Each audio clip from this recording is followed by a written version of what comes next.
வாழ்க்கைக்கு முக்கியமான சத்தியம் ஒன்னு சொல்ல போறேன். எங்களுக்கு நல்லது நடந்த முக்கிய சம்பவமே.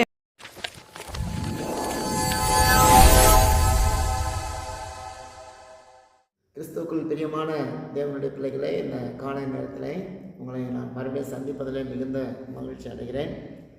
தேவனாகி கர்த்தர் இந்த நாளுக்குரிய சகல ஆசீர்வாதங்களையும் மகிமேன் தேசமாகி பரலோகத்திலிருந்து நம்மளுக்கு தந்தருள்வாராக. ஒவ்வொரு நாளும் நம்மை விசாரித்து நடத்துகிற தேவன், ஒவ்வொரு நாளும் நம்மை கண்காணிக்கிற தேவன், ஒவ்வொரு நாளும் நம்மளை ஆசீர்வதிக்கிற தேவன், ஒவ்வொரு நாளும் நம்மை விசாரிக்கிற தேவன். இந்த காலை நேரத்தில் உங்களை விசாரித்து உங்களுடைய தேவைகளை சந்திப்பதற்கு அவர் பிரியமுள்ளவராக இருக்கிறார். ஒருவேளை நீங்கள் பலவீனத்தோடு இருக்கலாம், ஒருவேளை நீங்கள் ஒருவேளை தேவைகளோடு இருக்கலாம், நீங்கள் என்ன நினைப்போடு இருக்கீங்களோ தெரியல. நம்முடைய தேவன் நல்லவர், வல்லவர், ஒருபோதும் நம்மை கைவிட மாட்டார். நம்பிக்கையோடு இந்த நாளை நாம் துவக்குவோம். கர்த்தர் நம்மை ஆசீர்வதிப்பார். உங்களுக்கு தொடர்ச்சியாக நம்ம என்ன தியானம் பண்ணிகிட்டு இருக்கோம் உங்களுக்கு நல்லாவே தெரியும். எபிரேயர் 10வது அதிகாரம் 25வது வசனத்தில் அந்த சபைக்கு 1ஆம் நூற்றாண்டிலே சொன்ன வார்த்தை தான் அது. சிலர் சபை கூடி வருதலை விட்டு விடுகிறது போல நீங்கள் விட்டுறாதீங்க. நீங்கள் எதையும் விட்டுடலாம். குடியை விட்டீங்க நல்லது, கெட்ட பழக்கத்தை விட்டுட்டீங்க நல்லது இல்லையா. சிலர் நான் மாம்சத்தெல்லாம் விட்டுட்டேன் அப்படின்னு நிறைய விட்டுறீங்க. அதெல்லாம் நல்ல காரியமாகவே இருக்கட்டும் இல்லையா. எனக்கு சுகர் வந்துச்சு அதனால் காப்பி கொடுக்குற விட்டுட்டேன், ஸ்வீட் சாப்பிட விட்டுட்டேன், இதெல்லாம் நல்ல காரியம், அதெல்லாம் நல்லதாகவே இருக்கட்டும். ஆனால் சபையை விட்டீங்க, சபையை விட்டீங்க. சபை உங்களுக்கு என்ன குறை வச்சிச்சு? ஊழியர்கள் குறை வைப்பாங்க. ஊழியர்களுக்காக சபை கிடையாது, ஆண்டவருக்காக தான் சபை. சபை என்பது ஆண்டவருக்காக, ஆண்டவர் மகிமைப்படுகிறதுக்கு தான் சபை இருக்கிறது. ஊழியக்கார மகிமைப்படுகிறதுக்கு சபை கிடையவே கிடையாது. அதை நீங்கள் நன்றாக அறிந்து கொள்ளுங்கள்.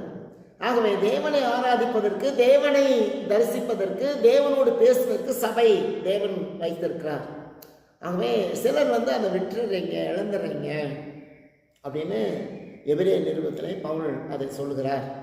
நீங்கள் எப்படி தேவனுடைய ஆலயத்தை விட்டுட்டு நீங்கள் வீட்டில் இருக்க நீங்கள் நினைக்கிறீங்களா? இல்லை, நீங்கள் அதை மாற்றிக்கிங்க. வேண்டாம், நான் தேவ ஆலயத்தில் தேவனை பார்க்கத்தான் போகிறேன், தேவனை ஆராதிக்கத்தான். மனுஷனே இல்லை இல்லையா. மனுஷீக சக்திகள் மூலிமா வருகிற தீய காரியங்களை பார்க்க நான் போகல. நான் தேவனை ஆராதிப்பதற்காக, தேவனோடு கூட பேசுவதற்காக நான் தேவாலயத்துக்கு வந்திருக்கேன் அப்படின்னு விட்டு சபையை விட்டு விலகி இருக்கவும் தயவுசெய்து சபைக்குள்ளே போகிறதுக்கு நான் வாழ்த்துறேன். நான் உங்களை ஆண்டோடைய கருத்தில் ஒப்பு கொடுக்குறேன். நீங்கள் தயவுசெய்து சபைக்கு போங்க. சபையில் யார் என்ன சொன்னாலும் அதை பார்க்காதீங்க. உங்கள் ஆண்டவர் உங்களை வரக்கூடாதுன்னு சொன்னாரா? உங்கள் ஆண்டவர் உங்களை தடுத்தாரா? இல்லை, இயேசு தடுத்தாரா? நீ போன்னு சொன்னார்? இல்லை. அதனால் நீங்கள் போகாமல் இருக்கீங்க. சபையை விட்டுறாதீங்க.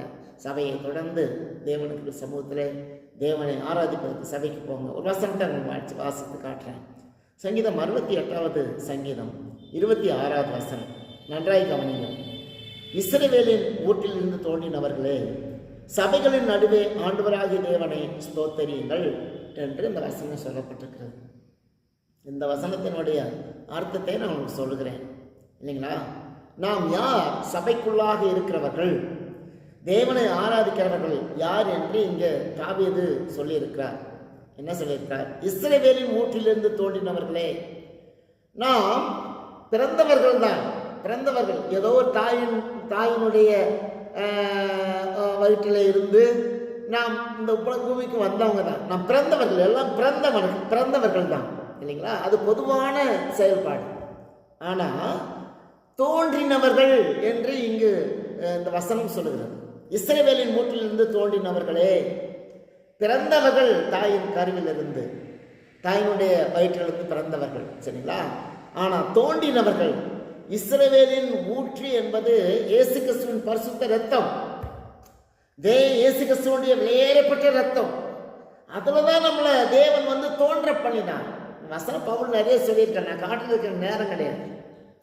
அதனால் இஸ்ரவேலின் ஊற்றிலிருந்து தோன்றினவர்களே என்று அவர் சொல்லுகிற அந்த வசனத்தினுடைய ஆழமான காரியம் என்னன்னு கேட்டீங்கன்னா, இயேசு கிறிஸ்துவின் ரத்தத்தினாலே தோன்றப்பட்டவர்கள், இயேசு கிறிஸ்துவின் ரத்தத்தினாலே விலைக்கிரயமாய் மீட்கப்பட்டவர்கள் இவர்கள்.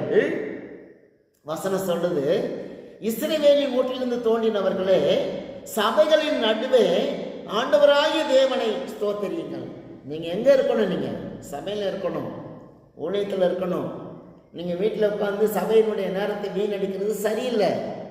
நீங்கள் இயேசு கிறிஸ்துவின் ரத்தத்தினாலே தோன்றப்பட்டவர்கள் என்று நீங்கள் சொல்லுவீர்கள் என்றால், இயேசு வாசம் பண்ணுகிற, இயேசு உலாவுகிற, இயேசு சபைக்கு போனார்ல, புதிய ஏற்பாட்டில் இயேசு கிறிஸ்து சபைக்கு போனார்ல, சபையை பார்த்தார்ல. அப்போ நீங்கள் ஏன் ஏதோ ஒரு காரணத்துக்காக சபையை வெறுத்து சபையை ஒதுக்கி வீட்டில் உட்கார்ந்துருக்கீங்க? ஆகவே இஸ்ரவேலின் வீட்டிலிருந்து தோன்றினவர்கள் என்றால் இயேசு கிறிஸ்துவின் ரத்தத்தினாலே வாங்கப்பட்டவர்கள், கொல்லப்பட்டவர்கள் இல்லைங்களா? அதனால நீங்க அதை யோசிங்க. நான் இஸ்ரவேலின் வீட்டிலிருந்து தோன்றினவன் என்ற உணர்வு இருந்தால் நீங்க எங்க பெறுவீங்க? அந்த வசனம், சபைகளின் நடுவே ஆண்டவராகிய தேவனை ஸ்தோத்திரியுங்கள். உம்மோடு இணைந்து